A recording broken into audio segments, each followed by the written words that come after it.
Fight Nation.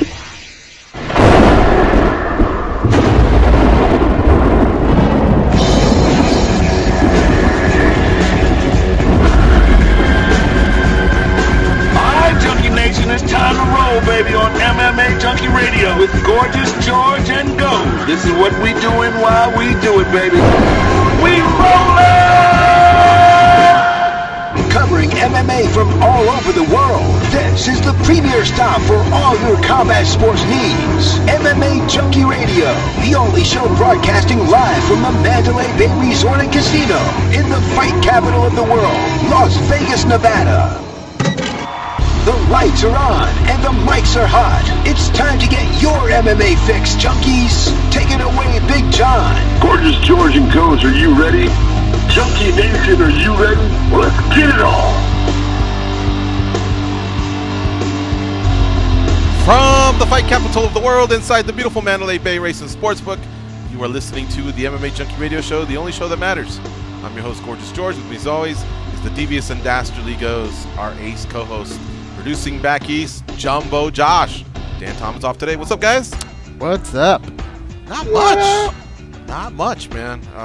Everybody in a good mood? Just, you know, one of the greats of our sport retired, and I don't know if I'm happy for him or sad that he's gone. I don't know. I don't know where I'm at. I'm processing the official retirement of George St Pierre. Yesterday we said it looks like he's going to retire. Today he retired. George St Pierre. However, in these next 2 hours, I'm sure at some point the question's gonna come up. Is this really it? Just because of the way the press conference went, you know, especially a naysayer, somebody that believes in conspiracies or foul play or whatever, smoke screens. Some people will say, hell, he may have actually been negotiating a bigger fight by doing this whole production thing. Others will say, nah, he closed the chapter. He's a stand-up guy. He's always been upfront and honest. I lean more towards that side. But, yeah, folks, today George St Pierre officially retired from the sport of mixed martial arts. And he looks like he did it at peace. However, when other athletes have just completely shut the door behind them and then they just sail off into the sunset, I felt like he left a crack. Well, what is the one thing that usually brings those people back to a sport? Cha-ching. Right? Yeah. Something they learned the hard way, they overspent. Right. Does George St Pierre strike you as that individual? Is he the guy that's showing up in lavish suits with an entourage? Is he posting pics of his brand new Bentley? There's not that much of that, right? So I would lean to he's so worried about legacy that I think he really did think this over and said, enough is enough. I'm good. Right, but it seemed like up until either days ago or weeks ago, he wanted a fight, a specific fight, or fights, who knows, and they just weren't happening. So, okay, you know what? I'm just not going to worry about this, and I'm going to go vacation. I think he's going to head to the southern hemisphere. He said somewhere warm and disconnect and unplug and not worry about it for now, because he kept getting asked, well, what would bring you back? You know, never say never, those types of questions. But here's the bottom line, goes. Even if you saved up $50 million, you know you're not. I mean, okay, let's just say you're pretty savvy. Either way, there's a good chance you could just maybe lose some of it, right? Yeah. But if I tell you, hey man, there's a big fight, and let's be honest, a Habib GSP fight or Conor fight could pay him anywhere between 10 and 25 or something. So that could be 1/5 of your net worth or 1/2 of your net worth. You might consider it, you know, especially because he keeps himself in such great shape. It's not like he's 270 or anything like that. But I think money can definitely sway people, and I think even because he also prides himself on being a businessman, and that becomes a business decision. So I'll side with you. I'll meet you halfway. And those two names were off the top of my head, and those two are natural 55ers, or one would even argue that Conor might be a natural 45er, although he was big, and I think we're going to call him a 55er for the rest of his career. So those would be guys that are smaller than him. It's not like we'd be pitching them like, hey, you want to mix it up with Cormier or somebody like that? That's don't be ridiculous. George. Well, that's the thing where I'll meet you halfway is perhaps certain individuals, maybe a Conor McGregor, who I'm not saying this, but I'm pretty sure maybe people who know GSP well probably think that's a favorable matchup to him. A guy like Habib, I think even though he's smaller, they know this guy's at the top right now, and we need to bring our A game. No disrespect, even though I'm going to be disrespectful, he could probably beat Conor on not his best day, right? Don't you think? George St Pierre? Yeah. Yeah, he's got the skill set that Conor had struggles So I could see him doing something like that. But a guy like Tyron Woodley, again, you got to bring your A game that night and be the best GSP to beat that guy. That fight, maybe not. Habib, maybe not. A guy like Conor McGregor, yeah. Guys like Nate and Nick Diaz, where if the money gets thrown out, maybe you'd say, all right, I don't think I really need to show up 100% to do this. I'll do it. I could see that. But here's the one thing that you got me thinking about, George, and this isn't a fight that we really talked about too much, him and Habib, before all this. Perhaps, with all the news that gets generated when these type of things happen, maybe that's something that makes the UFC say, well, now this fight has turned into something that we can't pass up. As where before it was just kind of out there. And I think right now the UFC is kind of doing the right thing. They're doing what everybody wants them to do, right? Hey, we got Tony Ferguson here. Probably wouldn't be right to do this type of fight. Isn't that what everybody always says they should be doing? They're doing it. But if this keeps getting talked about, it may turn into one of those fights. Well, here's the thing. You can't pass this up. Even when Habib said 155, I was like, no, because A, GSP hasn't been there. B, it holds up the division. So, and then Habib said, well, even at 60, okay, if you give up that belt and the division can go on, then yeah, I'd like to see it. But you know what? Let's make even more sense of it. And I'm telling you, 65 and 75 is inevitable. So that would be a good time to crown a champion, you know, with two fighters that aren't really holding up other divisions. And by that I mean like Conor, Habib if he moves up, GSP or whatever. What would suck is if GSP won, you'd have to cross his fingers. Is he going to win it and just vacate like he did the 85-pound belt? Like, I just wanted the one more, now I'm bouncing. And if he does, hey, the UFC's dealt with worse. Or maybe he sticks around and defends that. Who knows? But I just feel like there would have been a few things that they still could have done with a guy like that. If he still wanted to fight, then, man, I feel like the UFC could have done something. Because they always figure the numbers out. You know, that I've never felt like, other than Conor McGregor, anyone's actually putting a blade to the throat of the UFC when it comes to negotiations and just thumping them, getting the best of them. The UFC usually holds their own there. So I think they could have figured out the numbers. I think both sides would have been happy, and we would have had ourselves a new division, a new champion. Who knows? But that's just one of so many ways this could have went in. Right now I want to circle back and focus on what did happen. He retired, and let's treat it as that's it. The last we saw of GSP was in November of 2017 when he won the UFC middleweight title. He defeated Michael Bisping. That to go along with his legacy as the greatest welterweight champion ever. And, you know, the amazing fights he had even before that. His coaching tough. Anything he ever did, man. Anything that guy ever did, he did it with the ultimate class and grace. A true gentleman. Hell, I can even tell you guys this one time, before we were even involved in MMA, we were just fans, and we were at the MGM, and we were walking from the arena back. I guess we must not have had tickets, or maybe we were heading back to Starbucks to get a coffee or something. It was still early on, and GSP was walking through that corridor that leads to MGM. And I remember your ex-girlfriend Jenny going, "Wow, there's GSP." But her wow a lot had to do with he was becoming a big star, but he was all spiffied out in his suit, you know. And at the time, nobody was suiting up like they do now. A lot. He was one of the guys that just, like I say, made the sport a lot more classy.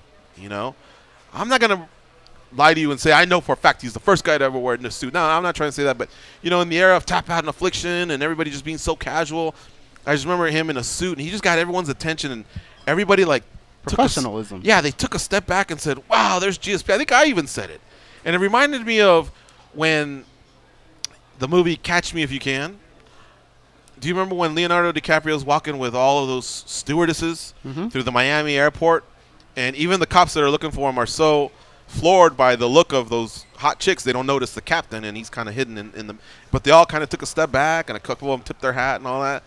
That's kind of like what he was becoming, like an aura, and making a fan feel like, hey man, the sport isn't just about thugs or yelling and screaming I mean, there are some individuals here where you can say, hey son, I want you to grow up to be like that guy. Like we didn't have too many of those. We had some, but we didn't have too many of them. And so that's what he brought to the UFC from day one, man. He was an exciting fighter. Then he became more of a scientific chess player type fighter. You know, and you know, some can call him a bit boring or whatever, but he was dominant too. You can call him boring because he was so dominant. He took the other guy out of it. Can we hold that against him? Who knows? But there's so many things we can and we will spend these next 2 hours talking about GSP and their career and his career. And we want you to help us out, Junkie Nation. You can call in at any time. We only have one guest today. All right, his name's Jared Cannonier, and we'll be talking to him in the second hour. By the way, he just signed on to fight Anderson Silva, so that's a big, big fight for him. But GSP is what we want to talk about. We want to reflect on his career, his biggest moments. We're going to do our daily debate early. That way you guys can hear some of the things we've already kind of touched on here that we're not diving into too much because we're saving for the daily debate. We're going to bring in Mike Bohn, who was at the press conference as well. He'll spend some time with us and really just unpack the announcement itself, his career, you know, what he meant to the sport. Is this it? Could he be done? Will he come back? I don't know, all that, but it'll be lots to talk about. So why don't you join us at 877-FIGHT-93. Look how easy that is, 877-FIGHT-93. It's a toll-free call, and for those of you that have even the worst mobile plans out there, it's a toll-free call, and it's easy to remember, 877-FIGHT-93, or if you want it the other way, it's 877-344-4893. Now, what we're going to do is we're going to take an early break right now. We're going to bring in Mike Bohn. We'll have him react. We'll do our daily debate, and then we'll spend some time, again, talking about the great career of George St Pierre, a former UFC welterweight and middleweight champion who announced his retirement today, officially today. And we're going to miss him, man. But who knows? Is that the end? I don't know. We'll tackle all that when we come back. Don't touch that dial. Bringing you closer.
he gassed a little.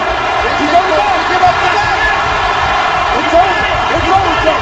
It's over, Joe. It's over, Joe. It's over. St Pierre has done it. He is the new UFC middleweight champion. Blah, blah, blah. Here are those two dummies, George and Goes. Well, that's probably the wrong time for blah, blah, blah, because I was just about to say, God, that gave me goosebumps. Yeah, that was the crowd was popping because there was a moment there in which one of the two combatants had the other one in trouble. Then, of course, there was a little bit of compelling moments there, whether the other combatant, which is in this case Michael Bisping, being the UFC middleweight champ, can get out of the jam, out of the pickle that he's in, or is GSP going to have for a historic ending there and win a second belt? Man, I was reliving it, you know what I mean? And and how about John Anik's call there at the very end? He digs deep, right, to say, George St. Pierre has done it! Like, oh, man, that was really, really cool. Thank you for doing that, Josh. And it made me think about what I was saying earlier about how dominant GSP was, but I think too many people focused on just that and not the moments that like this one. This one was special. That was a finish, man, in a higher division. All right, now joining the party here is one of the best reporters in all of mixed martial arts, senior reporter with USA Today Sports, MMAjunkie, and Rolling Stone, young Mike Bohn, and you can follow him on Twitter at Mike Bohn MMA. His stuff pops, man, on Twitter. He's our stats guru.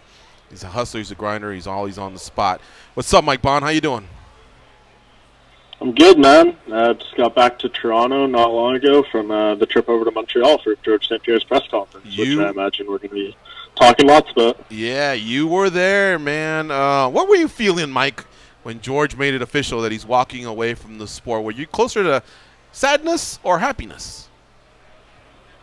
I think probably happiness. I mean, I think even years ago, like when he first took his hiatus after the Johnny Hendricks fight, I was never really in favor too much of him coming back at any point, even then. So the Bisping fight was kind of a surprise. That happened in November 2017, and obviously he won that, and I thought, like that was a very winnable fight for him. So I'm like, okay, that makes sense.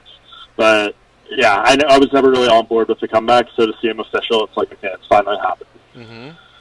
And so I want to focus on the retirement, but man, Mike, I guess I just gotta right away start saying the stuff that you see, that we all see on Twitter or Instagram, like a little bit of negativity or glass half empty, type of guy. But do you feel like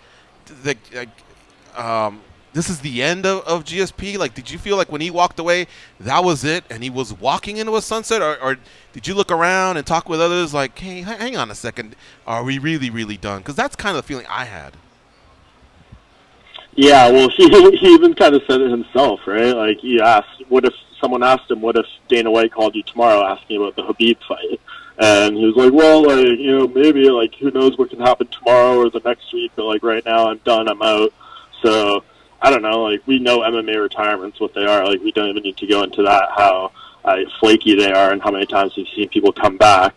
But I think for GSP, considering, like, his status and where he's at, I can't really see many circumstances where he comes back to make a fight happen. I don't know what it would be. Like, obviously the UFC is not interested in having him fight Habib, so I don't really know what else is out there for him. And, yeah, I think at this point he's probably done, unless you never know. Like, they could have some big fight and maybe Habib's opponent gets injured and they need someone big on 3 months' notice or something. You never know. Like, but yeah. I think right now this is as close as we're going to get. I wish he would have actual MMA retirement. I wish he would have just retired and left it at that. But the fact that he leaves it this way with the door cracked a little bit, just I guess has us more running in that way. My mind running in that direction. But all right, I'll say this. Are you a proponent of 165 and 175? And if so, could GSP have been one of those just because it would have been historical for him, and then for the UFC to announce a new belt and have one of the highest pay-per-view guys be one half of the equation? That way it doesn't interrupt what's happening at 170 or 155, which we're always complaining about. The money fights, the champ fights, they disrupt, everything that's going on in the divisions where the two money fighters are coming from. But would you have been open to something like that? Yeah, if they want to do 165, I think that would be a good way to introduce it, is have someone big like GSP. I mean, you could have done the GSP versus McGregor fight at 165, and that could have been for, the first belt. Neither of them champions at the time, so that would have been a huge fight to kind of kick off the division. But where does it go from there? I don't know. It's hard to say in this modern-day UFC, right? Because, like, what's the actual future of these divisions? Or are they just trying to put the biggest fight together at that moment? And that's pretty much the reason why GSP said he was doing this. Part of the reason he didn't get the Habib fight is because the UFC basically told him that they're worried that he's going to win the fight, or he could win the fight and he's going to drop the belt and peace out again for however long. And they want to have a champion that they can invest longevity into, and have someone that they can market and do all that stuff. GSP was saying all this at the press conference, so he said he understood the position on that fight, or on that front, why he didn't get that fight. So it all kind of makes sense if you put all the pieces together. All right, I don't want to ask you your favorite moment because that's probably tough. Give me 3 favorite moments of GSP, and if you do have a favorite, then count down from 3 to 1. Oh man, well I think one of the first fights I ever covered as MMA media was his fight versus Carlos Condit at UFC 154, and that was obviously a very, very good fight. He came very close to losing that night, and I just remember being inside the Bell Center, how crazy the crowd was. It was just absolutely electric in there. Like, one of the most memorable crowds, I think you can say. Obviously, I think the second Matt Serra fight was the craziest crowd, but I wasn't at that one. This was just very wild to see in person. Another one, definitely UFC 129. I think that's the last event I attended as a fan before I kind of turned into a media member, and that was the one that's actually just right outside, right down the street from me right here at my apartment, is the one at the Rogers Center where he fought Jake Shields, and that was just an insane venue to be inside with that many people. I think it was 60,000 plus or so. That was a very crazy night, around 60,000. And then I think the Bisping fight, to see him come back, and there was a lot of adversity, and just win in that fashion, that was very impressive. So I think those 3. As a fellow Canuck, tell me, what did he mean to Canada? I've heard anywhere from, hey, he was one of the great ones, to he was right up there with Gretzky. You tell me, what's the real scoop? What did he mean to Canada? So it's hard for me to say the Gretzky comparison because I wasn't really even alive in that era. So it's hard to make comparisons when you're not really around to witness it in person. Okay. But man, when GSP was at the top of his thing, MMA was so hot in Canada. It was absolutely crazy. Like, nothing since then has even touched it. Like, he brought it to such a high level, caught so much interest in it, generated so many new fans for the UFC and for himself, and just such a big following for doing it the right way, obviously. And, yeah, I mean, he won, like, the Canadian Athlete of the Year multiple times, and just a huge figure, and I think influenced a lot of people. I mean, talking to Faraz Zahabi today, and some other media members as well who actually live in Quebec, where GSP is from. I think they look at him as a hero out there specifically. So much MMA gyms and new people coming into the sport has all been because of him. It's really crazy how much influence he's had in this country. All right, Goes, what do you have for our young Mike Bohn? Mike, so a lot of people, when they talk about doing it right, they talk about GSP. If I'm a father and I have a son that's going to get into mixed martial arts, that's the type of career that I would want him to aspire to. Then you see somebody like a Conor McGregor come in, and for as massive as GSP was, we see the way Conor went about it, and he got arguably maybe even bigger, right? Do you think GSP, had he gone a route of maybe like a Conor McGregor where he talked a little bit of trash, it was a little bit more edgier, could he have been bigger, or was the fact that he wasn't that way what made him as big as he was? I think it's a little bit of both. I mean, obviously for him, and what makes the sport so great is we have all these different personalities. What works for one person doesn't work for another person, and that's just the diversity of people and what we have to offer in the sport. But for him, I don't think he could ever really even muster doing that if he wanted to. You just remember some of those fights, remember like the Josh Koscheck fight, Nick Diaz, all those ones. They tried to rile him up and get in his head, and there's some funny moments like the famous "went to my dark place" quote and all that kind of stuff, but like he would never really talk real trash just because it's not in his personality. And he would also say that in interviews. He's like, this isn't even my first language either, speaking English. He's way more natural and speaks differently when he's speaking French.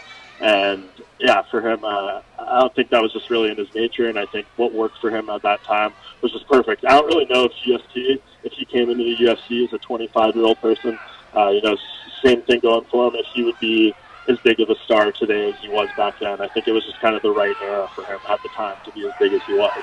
He's kind of what the sport needed at the time, too, with being as professional as he was. You know, a lot of fighters say that they do this for the high. They talk about that high, and when they retire, what they can do to replace that, what takes the place of it. With a guy like GSP, what would you say would take the place of that? Could we maybe further down the road see him do a little bit of grappling, or could he have maybe an ambassador role the way Forrest Griffin works with the UFC? Can you envision any of those type of scenarios coming through? Well, I think for him, and this is another thing that he said over the years too, like even when he was out during his 4-year hiatus, he said he would always train, and he's always working with new people and wanting to better himself as a martial artist and all that stuff, and staying very fit. And I think he'll continue to do that. And I even asked him during a scrum that we did after the press conference ended, saying, are you going to be around the sport more? Like, are you going to be cornering a lot of your fighters from TriStar and all that kind of stuff? And he gave a very long answer that you can watch on the scrum on our YouTube page. It's really great, basically saying, what you are getting into the sport for as a warrior. And he made all these references to, other world leaders and all this stuff, like passing along knowledge to the next generation, how important it is and all that kind of stuff. So I think he's going to be around and trying to give his influence and share everything he's learned and all that stuff with younger fighters. And we'll probably see him in the corner at, more UFC fights than we've seen him recently. MMA Junkies Mike Bohn joining us here on the hotline. We're discussing George St Pierre's career. George St Pierre, former UFC welterweight and middleweight champion, retired today. But we're going to have a little bit of fun. I want to bring up the daily debate. That way we can play the what-if game a little bit, guys. And, again, Junkie Nation, if you want to chime in, 877-FIGHT-93, 877-3444-893. So, here we go. Pay attention, fellas. Here we go. I'm going to go to you guys first. But, Josh, hit it first.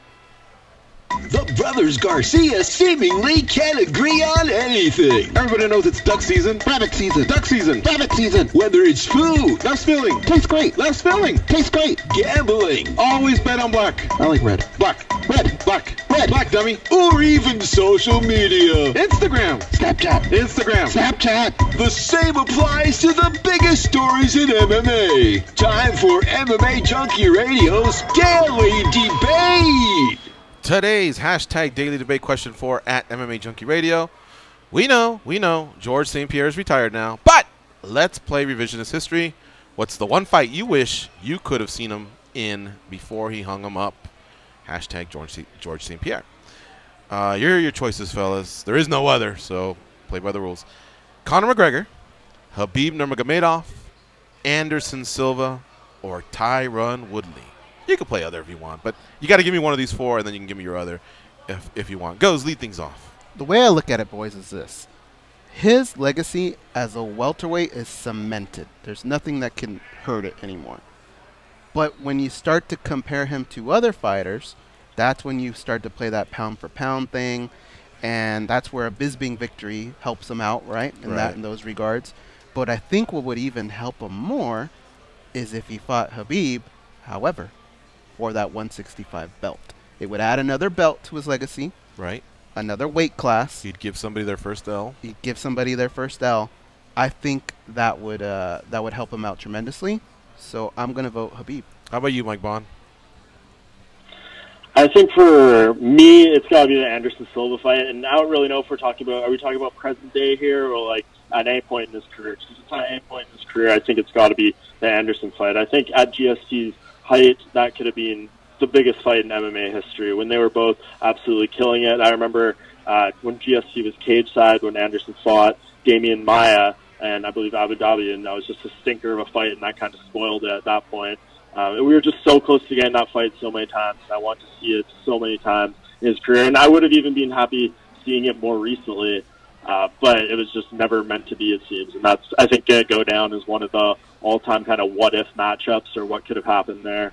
And we'll always be talking about what if GST and Anderson Silva had fought in their prime or later. So I think that's the one fight I really wish could have gone down, because I think it would have been really meaningful to MMA history and meant a lot to a lot of people. But Mike, now looking at the whole picture, with Anderson Silva kind of suffering a lot of losses here towards the end of his career, would it mean as much? I don't know. That's hard to say. How much stock do you really put into what Anderson's legacy really is overall? I mean, with the suspensions and everything and the failed tests, how much does his legacy be diminished? But I just think at their height that would be really amazing. And I don't know. I think at this point you can't really put too much stock into what these losses mean for Anderson. I think when he ultimately decides to retire, we're not going to be talking about when he lost to Israel Adesanya or any fights like that. We're going to be talking about how he had the longest winning streak in UFC history and made all those title defenses and everything. And I think that's kind of the case with George too. You know, he had some lackluster fights towards the end of his championship run. Some people would go as far as to call them boring, but he was extremely dominant still. But are we really talking about that today? You know, when he retires, are we talking about some rounds that you thought weren't entertaining? No, we're talking about how great he is and all that stuff. So I think in the back end, we kind of reflect more positively on them after retirement. Look, there's no doubt about it. George has been a huge legend.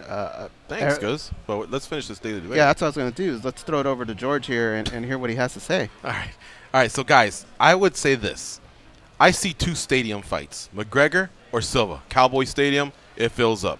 No disrespect to Habib, but he could maybe like a 30,000 seat stadium or something like that. Or unless it was in Russia, who knows? They come strong as well. But believe it or not, I have a better idea. I think Tyron Woodley would have been it, because Tyron has made a run for being called, you know, one of the greatest for sure. No one will disagree with that, I don't think, welterweights ever. But a few more wins, and I think he'll argue that Israel may have been tougher, because that's just the way sports go. The more further you go into the sports history, the tougher the teams, the athletes that you come up against. You don't have to necessarily break someone's defense record to say, hey, yeah, I was still better than you. So, but what they could have done that I think would have been perfect was settle that. I think it would have been a good test for GSP. And they could have retired 170 and created 65 and 75. I like that storyline. So it would have been perfect to say that was the end of 70 and so-and-so's the greatest. If Tyron beats GSP, we can, I guess GSP loses that title now, or whatever. But yeah, we now start a new history and branch off into 65 and 75. So I think there would have been a nice script. Now, that said, the biggest fight probably would have been obviously Conor McGregor, and that's the division. That's what the UFC would have. That's the money fight, though. Right. But it proves nothing. But see, Conor wouldn't have really deserved that, because he doesn't have a history much at 70 or at 55 that says you deserve to be one of these. You just happen to be the one that brings in the most bucks, and I have no problem with that. But I think in making sense of things right here, T Wood would have been the one for me. So all three of us are on different ones. Yeah, we're on different planes here. We're supposed to be MMA junkie. Yeah. United. We're divided. We're not united, yeah. 3,133 votes came in. Habib Nurmagomedov was number one, 46%. 26% said Anderson Silva, and then 14 each to McGregor and Woodley, which surprised me, because McGregor just seems to lead any poll that we're in. But how about that Habib? He's becoming pretty popular, right? Everything he touches or anything he says, it's starting to blow up too. Anyway, that's our daily debate. Again, thank you to the readers of the site, the listeners of the show, for your participation. All right, we're going to continue here with Mike Bohn reacting to George St Pierre retiring. And if you want to join in on the discussion, it's 877-FIGHT-93, 877-344-4893. Now, we have a couple cuts from the retirement that George St Pierre had, and I wanted to play a few of these and, you know, just talk about George St Pierre and what he's saying, and see once again if, you know, what you guys think. But one of the things that really caught everyone's attention was Habib. Like, if he were to come back, we kind of discussed that, what, you know, who would it be? But Habib was saying, you know, respectfully, he would want it to be him at a 55 or at 160, and he did it via Instagram message. Here's GSP's reaction. This is cut number 3. His reaction to Habib's Instagram message. Please play it, Josh. Yeah, so I saw the message on the internet. For a fighter where I am right now in my career, the most exciting thing, who's also the scariest thing to do, is to fight an opponent who seems invincible. And Habib is that guy right now. That's why we wanted to fight him. It was a fight that could elevate my legacy, but yeah, I knew he wanted to fight me, and this message excited me. But unfortunately, it takes two fighters and also the organization to make the fight happen. And the UFC have other plan for Habib, and I wish him the best of luck. I remain a big fan, and I look forward to watch his next fight. I'm sure he's gonna do great, and yeah. I'm going to steal this from MMA Tonight. They said apparently it takes 3 to tango. It's always been 2 to tango, but it's so true. It takes both parties to agree to sign the bout agreement, but guess who has to also be on board? The UFC. And, you know, I know we spoke about this earlier, but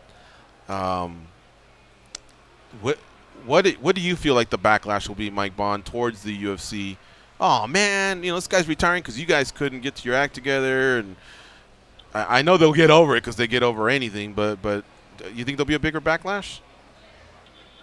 Yeah, that's the one thing that I found interesting. I mean, George St Pierre rationalized it pretty good in saying that he understands why the UFC didn't do it, because like I said earlier, he can't really stick around long term. But yeah, I thought maybe, like, I went into that thinking a little more that it was going to be him showing a little more frustration, being like, you know, this is the main reason why I'm retiring. Like, I can't get this fight. But, like, he also expressed later in the press conference that he doesn't really have that 100% burning desire and passion in him to, you know, do this at 100%. You know, I think we can probably all agree that George St Pierre is, even if it's his 80%, is probably better than a lot of people's 100% in the sport, even still, considering how talented he is. But he's just not 100% in it. So, like, he didn't really show too much frustration to me in that press conference about not getting this fight. Like, he understands why it's not happening, and there's not really anything else that interests him at this point, it seems. So I don't think there'll be too much backlash, and I think on the other side of it,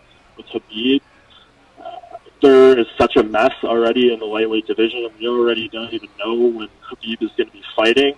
Could be possibly till November. So, like, even if they wanted to do this fight, we wouldn't be seeing it for 10 months or whatever. So it's kind of crazy to think about that. Even if the UFC was on board, think about how long that would be. So I don't really know, like, if there'll be too much backlash on that front. I think people are mostly okay with it, and I think a lot of it, too, has to do just with the cluster at lightweight. We already want to see enough fights involving Habib. Yeah.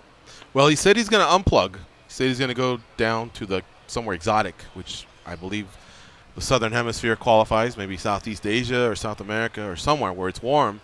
He's going to unplug. He'll be unreachable. But again, Habib doesn't want to fight till November anyway, and GSP loves them 3-month camps. So you can only unplug for so long, and eventually you'll turn on your phone or read an email somewhere, and maybe Dana White hollers at him. And here's his reaction, what he will say if Dana does call him, you know, and says he's changed his mind. Let's play that one, Josh. All right, I'm coming back now. Listen, I don't know where I will be in a few weeks, in a few months. I know I'm going on vacation now. I'm going out of the grid. So don't even try to reach out to me. I will disappear.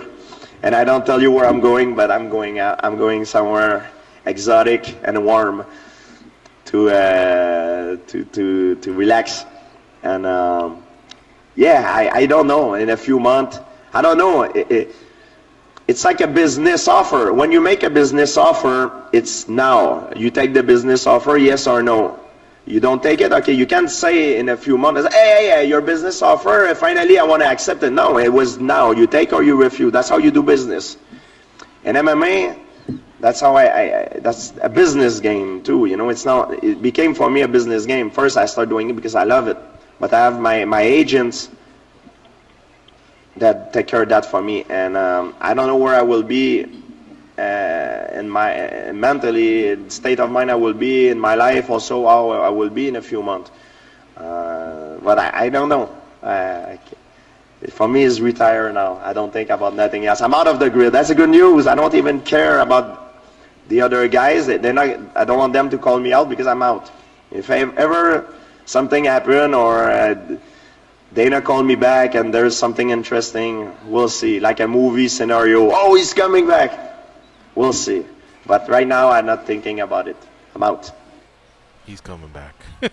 I think so too, and I think that's one of the biggest differences with this era now is there's certain fighters that make enough money where now they can kind of sort of maybe not call their own shots, but give their career the direction that they want to give it. As where in the past, fighters just had to fight out of necessity. They had to do it. GSP can now do these type of things. Yeah, if it works out, great. If it doesn't, oh well. He's not, Daniel Cormier is another guy that can do that. Conor McGregor can do those type of things. Brett Favre, Michael Jordan, they retired and came back, but I think they missed the competition more. I think they were both pretty set with the money. But a guy like Floyd Mayweather, it reminds me of what George St Pierre was saying. It's a business decision. What? You're going to throw this much money? And I got to box someone who's never boxed before? Hell yeah. Where do I sign? And I'm the greatest boxer of all time? Right. Is this a prank call? Right. So, which kind of gets me a little bit excited to know that, again, that door's not completely shut and bolted and throw away the key or anything. I feel like there's a little bit of a crack in there. But the question is, don't wait too long, because now you're not 33 and can wait 4 years and come back at 37 or however the timeline worked out. Now you're 37. I just – and he's in the weight class. Only the heavyweights seem to go into the 40s and do well. You're in the weight class where this is right about it. You've rounded third base and you're closer to home than going back to third if you were in a pickle. You know what I mean? I'm going to ask you and Mike a question. All right. Why do you want to see GSP come back? When we talk about Floyd Mayweather, anytime somebody wants him to come back and fight someone, it's because most people want to see him lose. With GSP, is it because you want to see somebody finally beat him? Is it because you just enjoy watching him? What is the reason you want to see him come back? Because he's done a lot. He's proved a lot.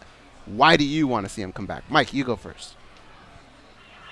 Well, I think if he was to come back, it would probably just I don't really know if there is too many reasons to want to see him come back. He's already done so much, but you kind of have to see a reason. That Habib fight, I will have to say, it's extremely intriguing. I mean, I think if there's anyone with the style, GSP definitely has something to offer in that fight to beat Habib, and it would be very compelling. But at this stage, what does it really mean? If that fight happens a few months down the line, or a year down the line, or even 2 years, something like that, what does Habib beating a 39-year-old George St Pierre, 40-year-old George St Pierre really mean at that point? That's what everyone would say as soon as he won the fight, right? And, GSP is still great, it's amazing they had to come back to do this and that, but he's this old, or he lost, or this, that, and the other thing. So I think it would discredit Habib regardless. So for GSP, I don't really know too many fights that I really want to see him come back and do. I think he's done it all.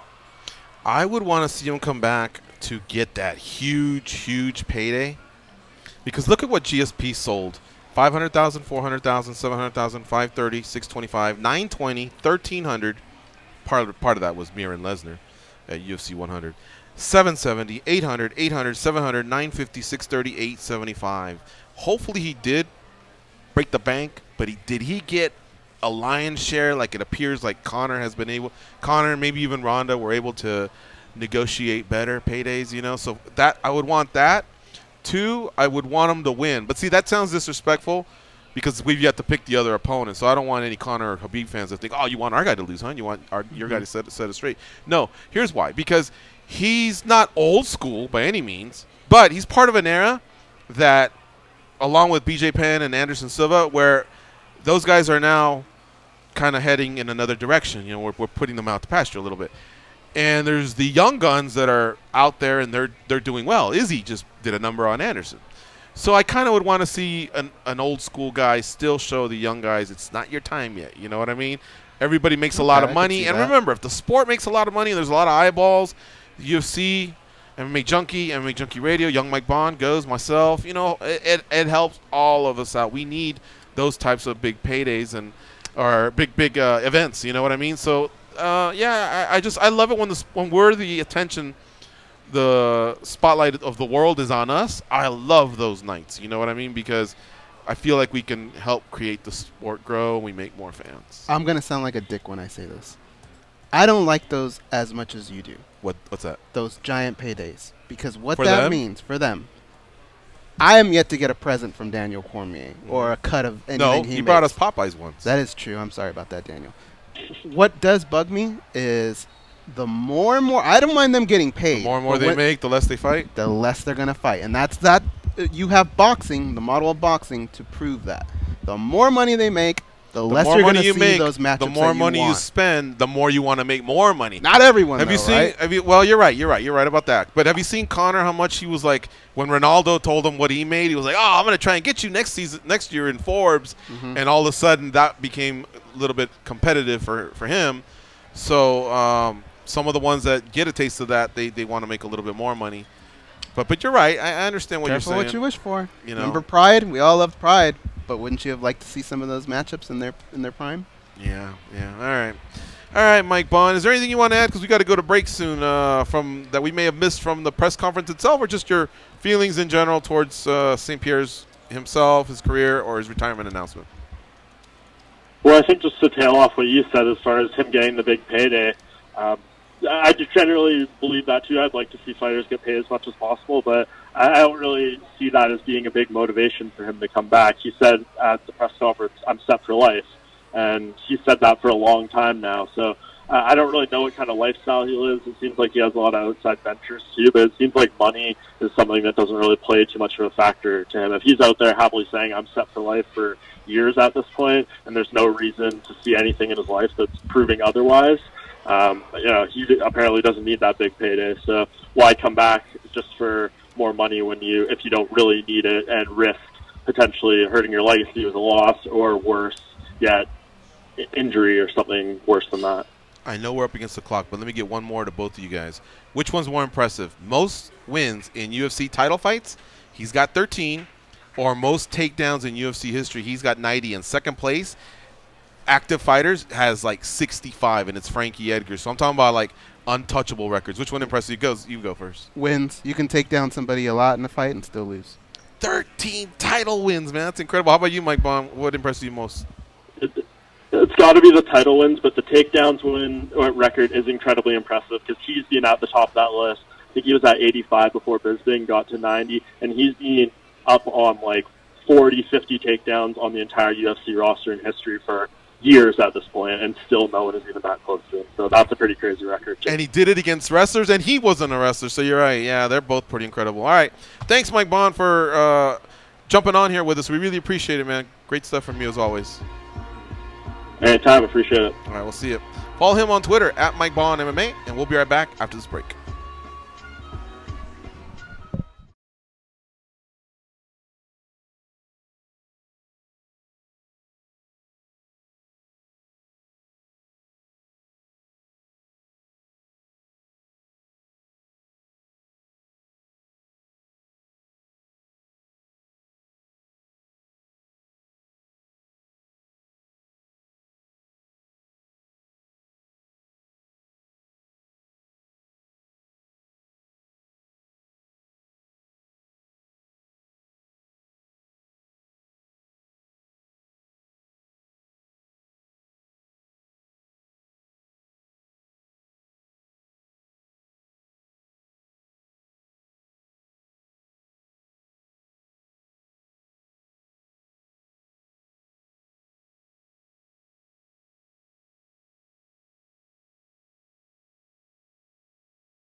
get paid to say things in this cool voice, and they get paid to be lame.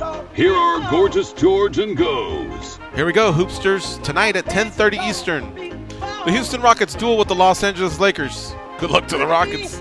On NBA Radio, Sirius 207, XM86, and streaming on your phone and at home on SiriusXM connected devices and speakers. All right, wow, what a rough week, man. George St Pierre retiring today, and then how about earlier in the week, Dustin Poirier telling the UFC, you know, these guys should just release me, he tweeted. Dustin Poirier is one of my favorite fighters, man. Like, everybody loves GSP, but then from there, you know, there's certain fighters that have followings and, you know, or whatever that, you know, they haven't reached a GSP type of level where everybody loves them. But Dustin Poirier, I think, is like slowly just creeping because he's battled, man. He's given the UFC so many epic fights. But what's his end game? Why won't, like, he's healthy. Grab him and throw him against somebody that's good. Somebody in the top 5, somebody in the top 3. I think Dustin has already accepted, I get it, I'm not fighting Habib. Even if Habib said, I'll fight tomorrow, he can't because Tony's next. Dustin has already made it easy for the UFC. He's not being unreasonable. He's just saying, give me someone and pay me what I deserve. So it's either the contract or at least make amends for if you're not giving him what he really wants. But he's always been pretty flexible, man. I don't know. Get a guy like that, get him paid is what I would tell the UFC. But I would also tell Dustin, if Colby Covington can't get let go after all the things he just said, it's not going to go well for you. I mean, it's just something you're putting out there in the world, but I don't know that it's going to get taken very seriously. But maybe he's so frustrated that he has to do something like that at this point because I think he's worth every penny. He just signed a contract. Remember with the championship language and all that? It was about a year ago. But he's had 2 great fights since then. I'm all for, like, hey, you gave your word, honor up to that contract. But I'll tell you what, if the analytics are coming in and they're making money and they make a lot of money or get a lot of ratings or get a lot of pay-per-views, when you happen to fight, I think you have every right to go, hey, let's talk a little bit more. And This is one guy, man, I'm telling you, he comes to fight. UFC, don't drop the ball and don't drop Dustin Poirier from your roster. All right, so first hour's up. Junkie Nation, come on, we'd love to hear from you. Tell us what your favorite GSP moments are, your favorite fight or fight that didn't happen, or maybe it was an out-of-the-cage favorite moment of his. You know, the guy's been a classy guy, honestly, through and through the sport, through the years that he's been in the sport. We'd love to hear from you. It's 877-FIGHT-93, 877-344-4893. All right, we still got an hour to go, and we will be talking to Jared Cannoneer, who just signed on to fight Anderson Silva. That's right, Anderson just fought, and Anderson's fighting again May 11th, UFC 237 in Curitiba, Brazil. Cannoneer versus Silva. That's going to be a good one. So we expect to hear from you here in the second hour. We'll be back in 60 seconds.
La puissance, que la puissance. J'ai pas connu la défaite depuis mon existence. The judges score the contest 48, 47, Hendricks. 48, 47, Pierre. At 48, 27 for the winner. And still the undisputed UFC welterweight champion of the world, George St Pierre.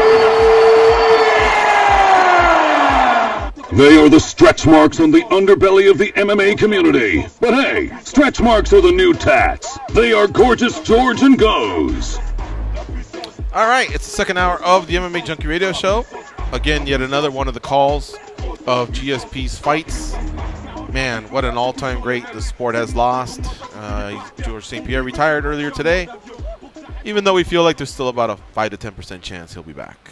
You know, usually we're like 1%, 99% they're gone. GSP said a few things, and hell, some people thought it was a contract negotiation he was having there by having that press conference. You know, hey, pay me a little bit more, and maybe I'm not done. Maybe I'll be unreachable for 3 weeks, but maybe I'm not done. Who knows? Why speculate? We'll leave it alone for now. Enjoy your vacation, George. You definitely deserve it. And if you come back, we're ready to have you, man. For as much good, kind things we've said about GSP today, that was the fight that I actually thought he lost to Johnny Hendricks. Johnny Hendricks? Yeah. Yeah. I'm calling that as straight as I can. I know Johnny Hendricks is the Baconator, a good friend of the show, but I really thought that he had him that night. Right. But when they were announcing, the pit in your tummy was the feeling of it could go the other way, too. It's not like Johnny overwhelmed and convincingly won the rounds that he needed to win. Like my scorecard, if you looked at it, they go, oh, George turned in a 48-47. Right? I'd have no problem with it. I'd have a perfect conscience. I would sleep like a baby since then. That fight was in 2013. I would not feel like, you know, like I favored anybody or anything. That would be an honest score. But when they said 48-47 George St Pierre, I was like, damn. I remember I think I had a parlay that almost hit for one. That's what I was most pissed about. Two, of course, the Baconator. Would have been nice to see him get that win over the iconic George St Pierre.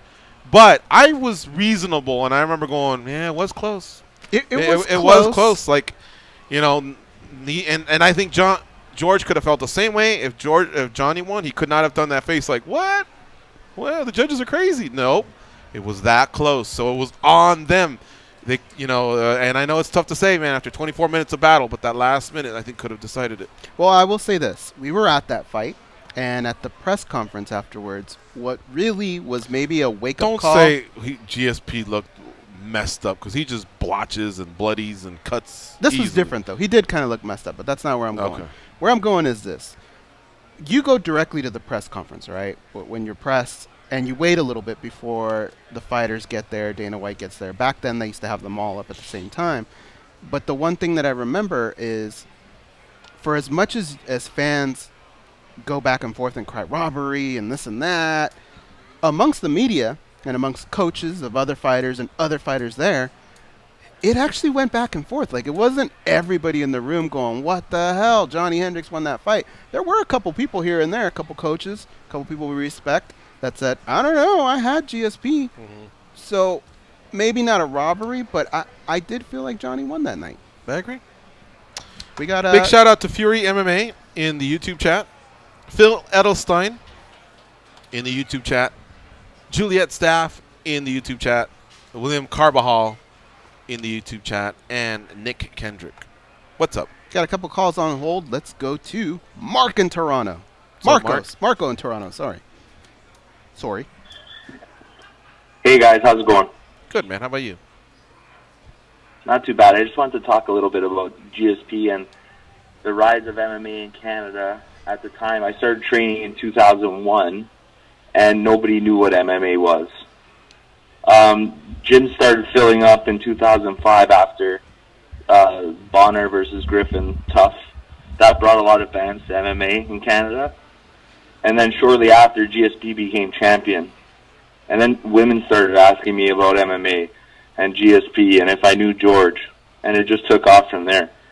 So, like, there's a few things that led to the takeoff and the popularity of MMA. And he had a huge part of it in Canada. Without GSP becoming champion at that time, I think it would have looked a lot different.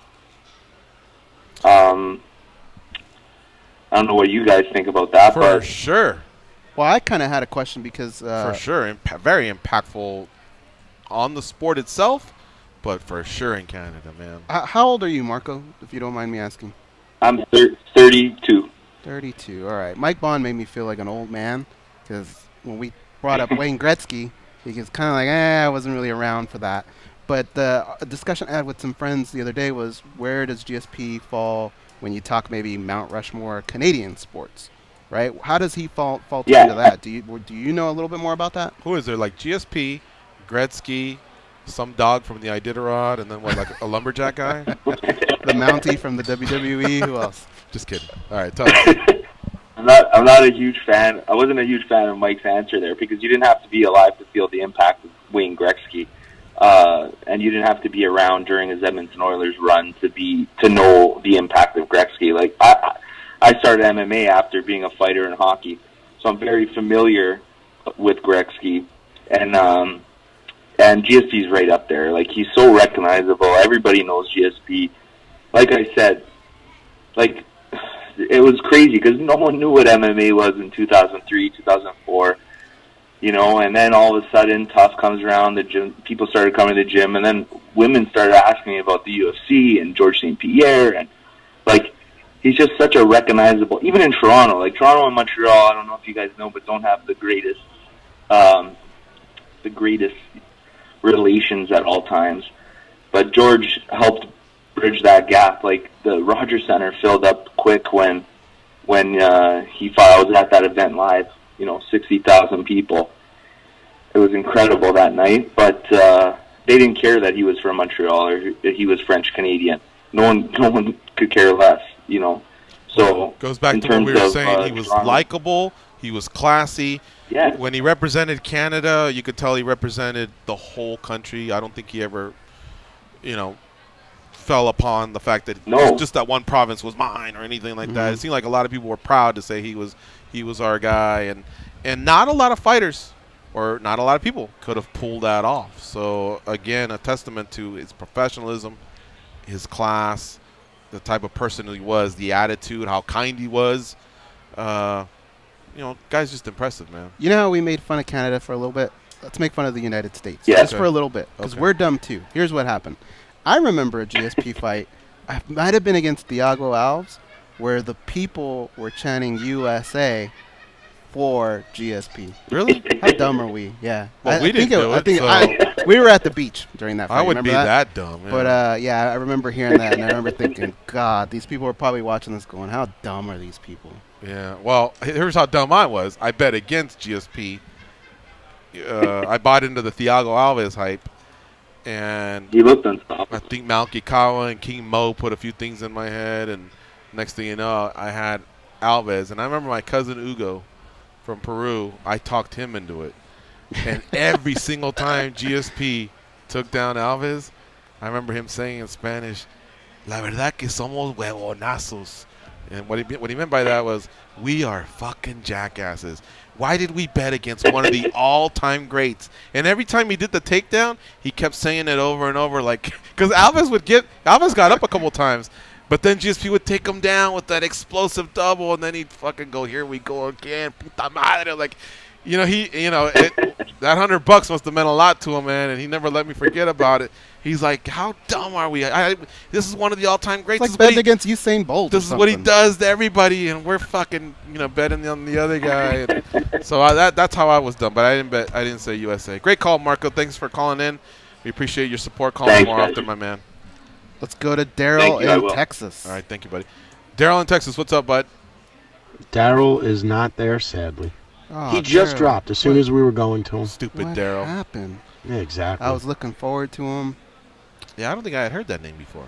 I think he's called before. Oh, has he? Yeah. All right, we'll call back Daryl. All right, so, look, let's not forget about some of the other things that are going on, and maybe it's not a bad idea to just kind of graze over. The Pitbull brothers are sticking around with Bellator. I like that. They re-signed both of them. Gotta one's a world champion, one's a featherweight champ, and I know why that guy did it. Because, for one, Bellator, I think, takes care of their athletes, especially the higher-end ones, the bigger names, and those two are it. But Scott Coker dropped some news last week that featherweight is the next division that's going to get a Grand Prix. And what's pretty unique about the Grand Prix goes that Bellator's having right now? What's unique about it? Well, it's more people. For the last couple that we've done has at 8. But what's another thing that makes it unique? That's featherweight? What? 50 Cent. Ah, yeah. He's sprinkling $1 million to the winner. I don't know if he's going to do that for the featherweights, but I imagine it's going to be hard to turn back the clock and not do that. You know, they didn't do it in time for the featherweights, but yeah, that's right. And, so that would be a nice way for Pitbull to start to wind down his career. He's put in some time.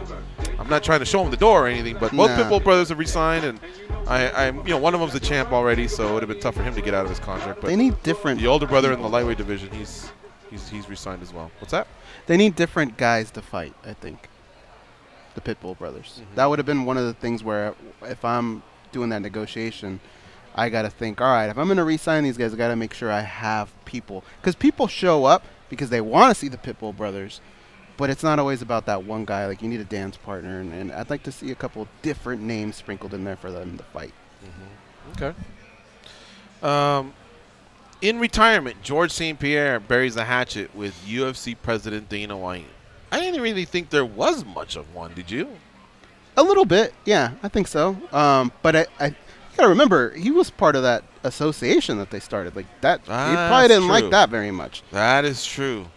He had this way. I thought that thing had legs, man. I can't believe it was just. Hey, there were big names, man. There was a big announcement. Tim Kennedy, Kane. What was that? 3 years ago? About Cain Velasquez, Donald Cerrone, T.J. Dillashaw, George St. Pierre, and one other gentleman. Who was that fifth Jackson brother? We all know Marlon and Jackie and Tito and Jermaine or whatever. Which ones I have guess you I said? just named off 5, but there was 5, wasn't there? There was Tim Kennedy, Cain Velasquez. Velasquez. Oh, duh, yeah. Okay. He's the one that actually is, if there's anything left of it, I guess he became kind of a figurehead after Beyond Revenue realized if I'm going to be involved, I can't be a public figurehead. It might be a behind-the-scenes big figurehead, but yeah, I remember that. So, okay, I see what you're saying. I guess maybe they're all good. I mean, he must. I just thought they were all good. Good because he allowed him to come back and compete for another world title, but he must have pissed him off again when he just took off. Remember, I think he had made a promise to Dana White. Yeah, so maybe that's what it was. But that's good, and I hope because of that, there's still that 5 to 10% chance that George St. Pierre might come back. Anyway, that article is up by Steven Morocco and Mike Bohn if you want to check it out. I thought that was a really, really good one. The ESPN 1 salaries came out. Cain Velasquez, $450. He lost. There was no win bonus. That's just what he got. Remember, we heard it wasn't just injury. It was a contract holdout that was keeping him out. I don't know how public that was, but I think everyone knew that was the case. So the disclosed payroll for the card that just took place this past Sunday, that included Francis Ngannou defeating Cain Velasquez, was $1,871,000. That was the total payroll. Here's how it broke down. Francis Ngannou, $220,000. He got 110 and 110. Cain Velasquez, $450. Paul Felder, 92. He got 46 and 46. James Vick, 65 to show up. Cynthia Calvillo, 88. She got 44 and 44. Courtney Casey, 50 G's, baby. Crone Gracie, 52. He got 25 and I guess 27 to show. Yeah, because 25 and 25 is 50. Alex Caceres got 55 to show. Vicente Luque, 82. It was 41 and 41 for him. Brian Barberina, also known as Vinny Barberino, he got 35 G's. Andre Feely, 74 G's, 37 and 37. Miles Jury, 36,000. Aljamain Sterling, 140. Includes a $30,000 win bonus. So that means he's been able to negotiate 110 to show and 30 win bonus. Good for Aljamain Sterling. Deserves it, I think. He puts in work. I think he makes himself known. You know, when his fights are happening, he does video blogs or whatever, vlogs, and he does his fair share of promotion, and he's got a look to him and can turn into a gangster at times, especially on his call-outs. So good for Aljamain Sterling. And let me say this real fast. Jimmy Rivera at 68,000 for showing, and I'll hold up. What do you want to say? Well, I was going to say, anybody that's ever been to a Cain Velasquez fight, because you're probably looking at that number and you're saying, wow, that's a lot of cheddar for one dude. But if you've ever been to a Cain Velasquez fight, look around. A lot of people that look like Cain Velasquez are there, and they're wearing his shirt, and they're singing to his song when he comes out. When that song plays, people erupt. He deserves that money. That's why the people show up for that dude. All right, Aljamain Sterling, I'm glad he's making that money. Man, I don't mean this to be disrespectful. But if this were a burger, Kane is the meat. Aljamain is the Tomato? special sauce, the pickles, if you like that, the bacon, maybe the bacon. Yeah. Right? Yeah. What Aljamain now... And Ngannou's the buns. And Ngannou's the buns. I like that, George. And then what Aljamain wants to do in this next phase of his career is aspire to become the patty or the buns. Yeah. But right now, I think he did a good job from jumping to maybe, I don't want to say the tomato, let's say the lettuce to the bacon. Yeah. All right. So I'll finish up with these. These were some of the undercard fighters. Manny Bermudez, 28. He got 14 and 14. Benito Lopez, 12,000. Andrea Lee, 28,000. She got 19 and 19. Ashley Evans Smith, 30,000. Nick Lentz, 106,000. He's been in that octagon 20 plus times, by the way. He got 53 and 53. Scott Holtzman got 33. Luke Sanders, 38,000. He got 19 and 19. Henan Barral, 53,000. Would have been more, but he had to give some of that money up to Luke Sanders for missing weight. Emily Whitmire, 24. She got 12 and 12. Alexandra, Albu, 12,000. Bermudez, by the way, was also fined. He was fined 30% of his purse. And Barral was fined 20% of his purse. Looks to me like even the days of 10,000, 10 and 10 are gone. I haven't seen anything less than 12 here on this one. So, good. If it's always creeping up, that's awesome. All right, and if I didn't say it, it's because we got carried away with Kane and Francis talk. Let me just put this to bed. The Fight of the Night bonuses were Vicente Luque and Brian Barberina. They got Fight of the Night, 50,000 each. Cron Gracie and Luke Sanders, they got Performance of the Nights, 50,000 each. Total gate, 1,400,000. Attendance, 14,269. All right, so that's done. And we've gone over some news. And on the way out here, because we are going to take a break, let me just let you know, if you just tuned in, George St Pierre, one of the all-time greats in our sport, retired earlier this afternoon. Says he's done. Kind of left a little bit of an opening to a possible comeback. But for now, he's going on vacation somewhere exotic, turning off the phone, unreachable. So you won't be hearing any George St. Pierre news anytime soon. For now, he's done, and we congratulate him on a fabulous career. All right, we're going to take this quick break, and we'll be back. We still got Jared Cannoneer coming up in about 12 minutes. UFC middleweight, who just signed on to fight Anderson Silva. Sarah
so fat they gave Dracula diabetes. Here are your hosts, Gorgeous George and Goes. Fantasy Sports Radio has got you covered. No matter what fantasy sport you play, or if you want a piece of the action, start your day by talking fantasy football with the guru, John Hansen, at 7 Eastern. Then prepare for your fantasy baseball drafts with former Big League General Manager Jim Bowden on the GM and the commish. Hear winning information for all the sports you love all day, every day on Fantasy Sports Radio, Series 210 XM87, streaming on your phone and at home on Sirius XM connected devices and speakers, and on the Sirius XM app. All right, our next guest. Man, that was an amazing debut that he had at middleweight this past November 3rd at UFC 230. He defeated David Branch, and I mean KO'd him. Mm-hmm. And when you have a statement win like that, especially when you're dropping, because you're kind of like a reborn, you know, like it's like you're another fighter, I guess. I'm telling you, it can go a long way. So what happens? Anderson Silva has a fight against Israel Adesanya. We know he's winding down his career, and things didn't go his way in Australia. But he says, "Man, I want to fight again. I want to fight in Curitiba." All right, cool. I wonder who I'll put him against, right? But then I'm so in deep with Dustin Poirier and Al Iaquinta and George St Pierre and other stuff, and then all of a sudden I have to rub my eyes. What? Cannonier and Silva? Fuck yeah, man! I was pumped. Jared Cannonier is fighting Anderson Silva at UFC 237, Curitiba, Brazil, on May 11th, and that's going to be a great matchup. Can't wait. And Jared Cannonier joins us now on the hotline. What's up, Jared? How you doing? I'm doing good. I'm doing real good, man. Thanks for having me. Yeah, well, thank you for joining us here on the show, and thanks for taking that fight. I'm not joking, Jared. I didn't just spice that up. I was really pumped when I heard you were going to fight Anderson Silva. I literally can't wait for that matchup. You and me both, man. It's you know, for some this is a dream come true, you know. But for me, it's going to be another day in the office. I'm going to go in there and I'm going to fight my heart out and I'm going to do what I do best. Did you reach out to them and tell them you were interested, or did they come to you? How did this come into play? Well, they were scheduling me to fight somebody else in Brazil. There was talks of us maybe they were setting up a fight with Jacare, but that never came to, never materialized. So they offered Silva. So I accepted naturally, and. From what I hear, he's accepted it as well, so it's on. When they said it's not going to be Jacare, it's going to be Silva, did you say, even better? No disrespect to Jacare, but just because this guy's a legend, you know what I mean? Well, so's Jacare, but... Not in that regard, well, yeah. Yeah, to me, to be honest, they're both scary in their own right, Right. Jacare is a hell of a grappler. Right. And Silva is one of the best strikers that ever graced the octagon. I would be tickled to death to fight and he's the best. Yeah. I think both of you guys, respectfully, I think you both got it wrong. Really? What I thought when I heard this, I swear to you, the first thing that popped in my head was, damn, Anderson must have pissed someone off. Because if I heard I had to fight Jared Cannonier, I'd think, what did I do? Why you put me up against him? Yeah, that's true, man. You had quite a middleweight debut. But I want to retract what I was saying. Look, Jacare is awesome, all right? He really is. Yeah. He's also a legend. He's won a world title at Strikeforce. He's been a contender for years. What I meant was just it's pretty special to mix it up with a guy like Anderson Silva. That's you know what I mean? And it's just a slight notch above, but it is a notch above. Jacare, but that goes for like Silva and BJ Penn, and some of these guys, you know what I mean? They are really huge names in our sport. Yeah, and in that regard, I don't really put too much weight in that. I know who Silva is. We all know who he is, but I'm more of a fan of the sport as opposed to being a fan of particular fighters. So when I meet him. I was just going to be like, naturally I'm going to be like I am with anybody. Hold on a second. Jared Cannonier, are you being up front with us for real here? Because you didn't, like, when you first were starting out, you didn't kind of geek out when Anderson Silva was fighting, you know what I mean? You and your buddies, oh, man, this dude's awesome. You don't think you'll kind of geek out a little bit? Not necessarily, no. I just like a good fight. All right. Well, then I got to take you for your word. Okay. Yeah. But not to take anything away from Anderson, I definitely recognize what he's done, and there's no denying that. But for my approach, I'm a fighter now. I'm fighting these guys. I can't.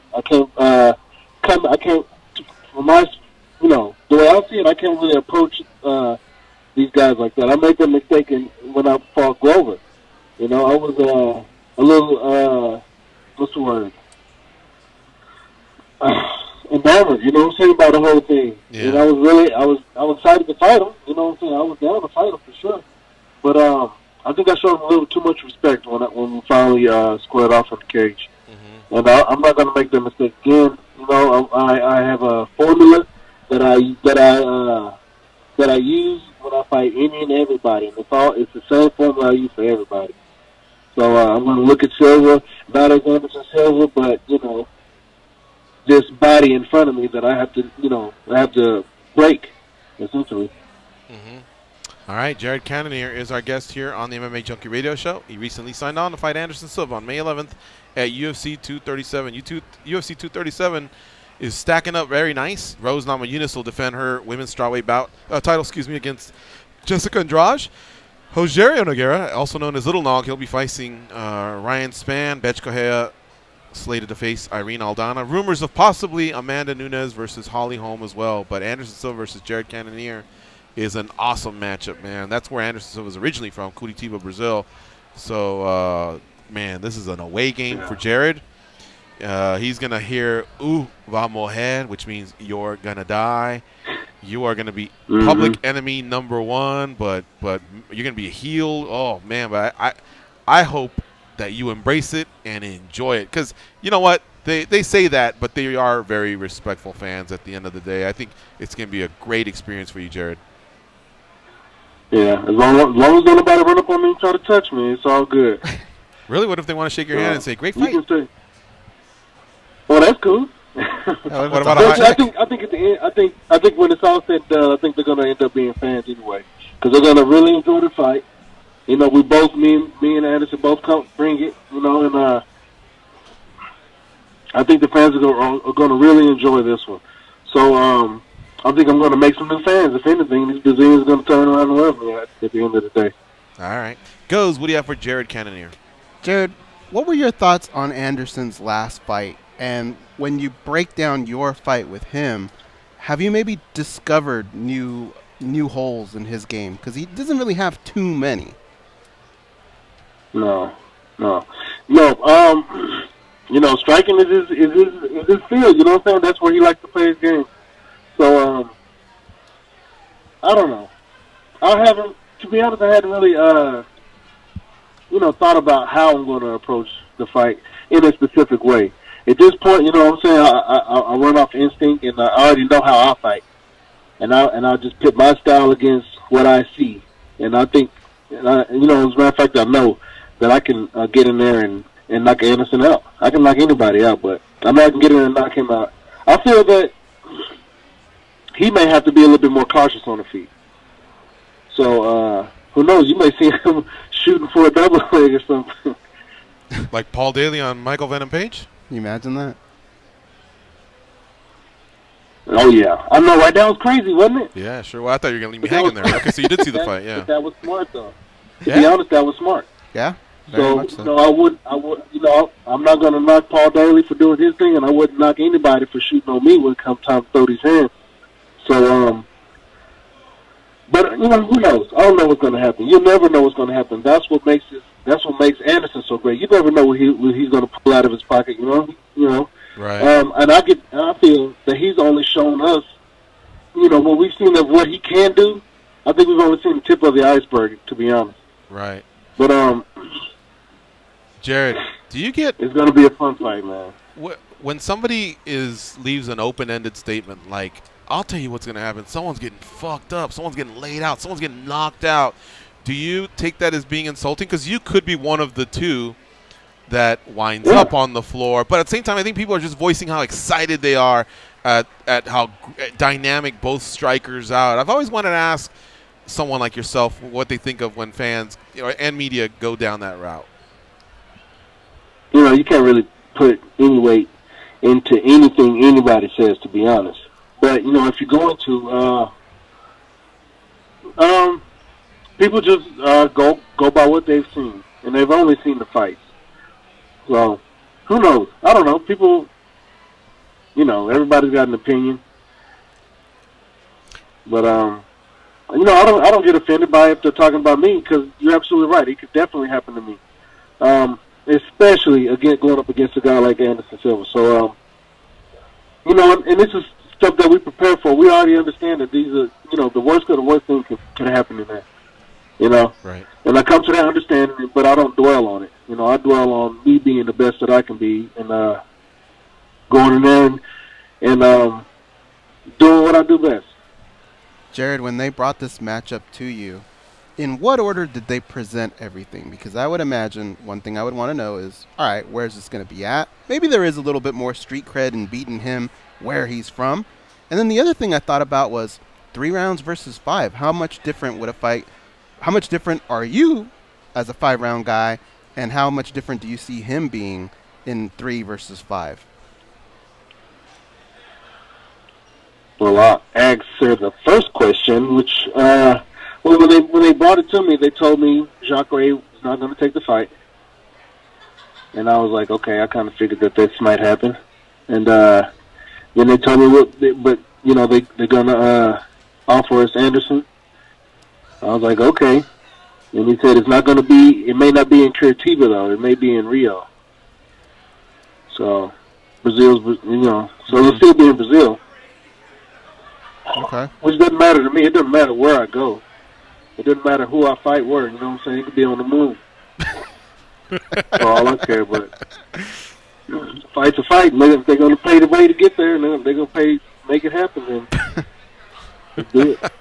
I guess the other question was, what was your other question? 3 rounds versus 5. Oh, I approach those the same. You know, I'm going to move forward. I'm going to put my hands on you. If you can last 3 rounds, then good for you. But 5-round fights, I think I win those all day long because I don't get tired. My cardio is top notch, and I don't slow down. If anything, I want to get faster. So, you know, whatever happens, I'm going to be prepared for it. If you did fight him on the moon, hopefully, what would be your victory celebration? Because I can only think of one that would be dope. You can't do too much jumping around because there's no gravity up there. You Right. might just float up into space. You kind of there's one that you have gotta to like do. moonwalk or something that That's keeps it. you. Is that it? You got to moonwalk, right? Right. I don't know. That's been done before. You know, you got to do something, you know, original. Who moonwalked on the moon? Huh? Who moonwalked on the moon? Nobody. Anybody ever been on the moon? That's what we're saying. If you fought him on the moon, like you said, you'd be the first guy to moonwalk if you did it. The first guy to do on that. the moon. It'd be dope. I'd be the first person on the moon. You don't think anyone's been on the moon? No, ain't nobody ever been to the moon. Is the Earth flat, Jared? Is the Earth flat? Yeah. No, I wouldn't say it's flat. Oh, thank God. Okay. There's a curvature to the world. Yeah. All right. Cool. By the way, if but I'm not a flat earther. Hey, man, we never know. But by the way, if you do fight on the moon, I can't tell you what the travel day's on a I Tuesday. don't know what the Earth work is. I've never seen it. Like you're in Arizona, so travel day's on a Tuesday. It'll probably be a couple of months in advance. Yeah, if you had to fight in the moon, you'd have to travel like a few months, get adjusted to no oxygen. Acclimate. Yeah. The piss test would kind of suck, That's right? There's no gravity. Extremely high altitude right there. Yeah. All right. But you know what I'm saying. Either way, it would be a good fight. You know what I'm saying? Listen, on the moon, under the sea. It's going to be tough to better your middleweight debut. You know, that was David Branch is a really good fighter. He's a former champion. He's got a lot of wins, you know, and that was a great win. But if you get a decision win over Anderson Silva, does it still feel pretty good to you, you know, or have you raised the bar on yourself just because all that power you pack and you know that's what fans are kind of expecting? Well, I've already, you know, I always level up. I'm always training, and I'm always getting better. And I can tell you right now, the person you saw in New York is not going to be the one you see in Brazil. The one you see in Brazil is going to be way better, you know. And what was the other part to your question? No, just to, you know, like a decision win. I guess a win over Anderson Silva will be epic, but just because you're both strikers and because you're coming up such a big highlight reel type finish, you know, do you feel like would there be a little disappointment that you didn't get a finish? Not necessarily, because with my fighting style, I enjoy fighting the way I fight. And if Anderson can keep from not getting finished, then that means it's going to be an exciting fight. You know what I'm saying? Because when you dodge the shots that I throw, if you're slipping and moving and you're doing all the right things, and if you land your side at the same time, that's going to be a beautiful thing to watch. I'm telling you, man, because I've been throwing heat, you know, and I'm only growing more confident in my hands as time goes by. I'm fighting differently. I'm using my hands differently. I'm using my footwork differently. You know, I'm incorporating more kicks into my game. I'm only getting better. Is basically what I'm saying. I've only gotten better. In each of my fights that I've had in UFC, I've only gotten better. And it's going to be no different. And the better my competition is, the better I feel that I have to get, that I'm going to get. You know what I'm saying? So it's more like a conscious effort for me to get better. So to say, you know, so to be honest, I feel two ways about it. I feel like I'm the best. And at the same time, I'm still trying to find that person. So I need these people. I need these Jacares. I need Anderson Silvas. I need all these guys in the middleweight division to be there. I need my training partners to be there to help me discover that person. And that's why you don't hear. That's why you'll never hear me running around saying I'm this, I'm that. You know what I'm saying? Call it humility, but I'm on the search to find that person. And when I do find that person, I will definitely let the world know. Jared, who has helped you the most in polishing up your hands and the speed and the power that you've always had, but that you've taken to another level? Well, I've been down at the lab since summer of 2017. Right. And I've been working with Eddie Cha. Not to mention all the teammates that we have. I learned from each and everybody. Alan Veers is also in the gym, you know, running the boxing program. And I would definitely say when I started working, you know, of all the work I've done, when I started working with Alan, he's really cleaned up my striking a lot. Okay. So, not to say that nobody else hasn't done it, but the way he's cleaned up my striking, I can definitely see it. And everybody else is going to see that May 11th. But, you know, I work primarily with Eddie Cha. You know, you know, we run the game plans. We run, you know, not just the punching part, you know what I'm saying? There's a thinking part to it as well. Right. And that's who I work with. So he's in the gym every day, twice a day. So I'm there every day, twice a day as well. So. Well, I'm glad you brought them both up because I think it's great to always keep track of who some of the lesser name coaches are that are doing wonders with, you know, some of you fighters that just constantly keep improving, man. Every time a fighter comes out, you can see the new tools they're bringing, you know, to the party. And yeah. And the coaches are good too, but you know, I have the training partners too. And those are the ones, you know, you're in the lab and you mix the chemicals. Those are the chemicals you're mixing it with. You know what I'm saying? The professor can have the formulas all day long, but if you don't mix the chemicals right, it ain't going to work right. So my training partners are in there. They're helping me apply this stuff and apply it in a more effective way for me. So I wouldn't be surprised if my accuracy numbers, my punch count numbers, all those numbers in my stats go up or get better.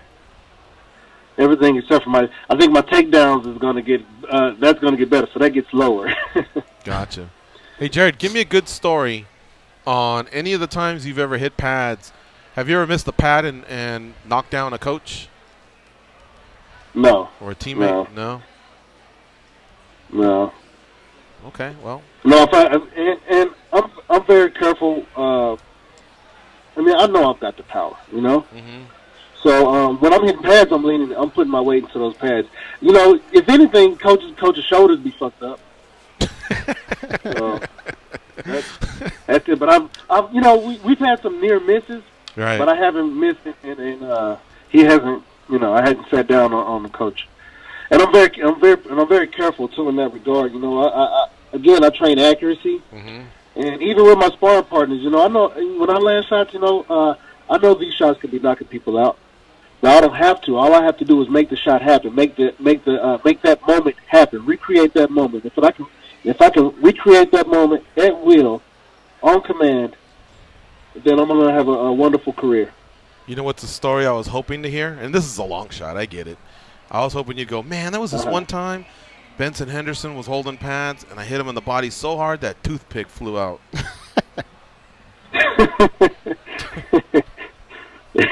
No. Ben's a hard man. Man, shit. You can't hurt Ben. We be in there. We be going at it, man. Ben be going. Me. I be trying to sit my weight for Ben. You know, because I have to. The guy's a monster. Yeah. So, if there's one person that I think I've put it all on, I haven't put it all into his brain. I'm not going to hurt his brain. That's not my intent. But when I go to the body, you know, I'm very liberal when I go to the body. I'm not conservative at all. I'll give it to a person. Well, you let us know. Let the MMA Junkie Radio guys know if that toothpick ever goes flying out by mistake because of one of your shots. Man, Ben's the man, dude. He sure is. Hell no. He's a great person. Ben is the man. He's a great fighter, and he's one of the originators of that calf kick. Yes, he is the originator of it. I don't care what anybody says. I saw him do it first in actual combat. That's what I said. You can practice the move all day long, but if I don't see you do it in combat, then it's not your move. You know what I'm saying? It's not official. It's not like you hadn't signed the deal. For me, Ben originated that thing, and now everybody's doing it, and it's changing the game. Mm-hmm. You know, so big time. Did you see Paul Felder was hurting James Vick with that? Mm-hmm. Yeah. Sure was. All right, my man. Well, and there's so many things that's going to happen from it. Everybody's just going to morph again, and everybody's going to get better from it. Want to thank you so much for the time we spent with you here, getting to know you a little bit more. And seems like you're ready to go for UFC 237 on May 11th. So congrats on getting that fight. You deserve it. It's going to be a great fight. I can't wait. I just don't see how two explosive fighters like you and Anderson Silva will in any way let us down. So go out there and do your thing. And thanks for joining us here on the MMA Junkie Radio Show. Thanks for having me, guys. This was an awesome interview. And, you know, I really appreciate it. Y'all have a good night. All right. Thank you, sir. All right. Take care. All right, folks. So that was Jared Cannonier along with Mike Bohn, our two guests. Shout out to Josh for lining up the Cannoneer interview. I don't see a check mark next to his name here, but I think his Twitter handle might be Killer Gorilla MMA. So I'm going to just promote that. And Mike Bohn is at Mike Bohn MMA. His last name is B-O-H-N. Mike Bohn MMA. All right. Do we have one more break? Sorry. We do. Okay. Let's take that right now, and then we'll come back and cruise to the finish line. It's MMA Junkie Radio on Fight Nation Channel 93. Stay close. We'll be right back.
thought to transform some people into strange creatures to drive others mad. Hola, soy Fernando Allende. One small step for man, giant leap for man. Does the moon actually possess such strange powers? Matt Erickson's not having a good time right now listening to this. Injuries forced them to retire undefeated from MMA with a record of 0-0-0.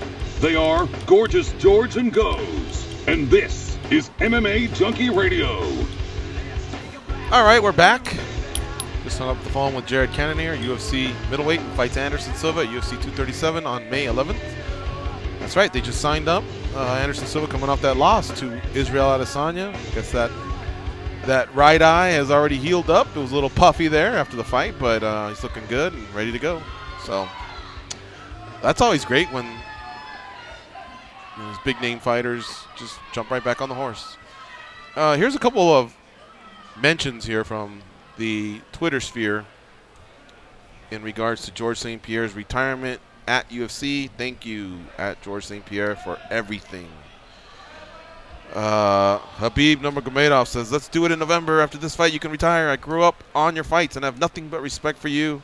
And I believe that to you, George, when you were, and I believe I showed that to you when you were in Moscow, but it would be an honor to share the octagon with one of the greatest fighters of all time. It goes on and on, but of course it doesn't look like that's going to happen, at least, and if it does, we won't have to worry about it till November. Kelvin Gastelum says, hearing of George's announcement tomorrow, but he added a little video of a man crying in the shower uncontrollably, so it's pretty funny. Patrick Cote says, on je sais, which I don't know what that means, but I think I said it right because he's French-Canadian as well. Probably something cool to his friend. Well, he's super cool. Jake right? Smith says, GSP was not fun to watch.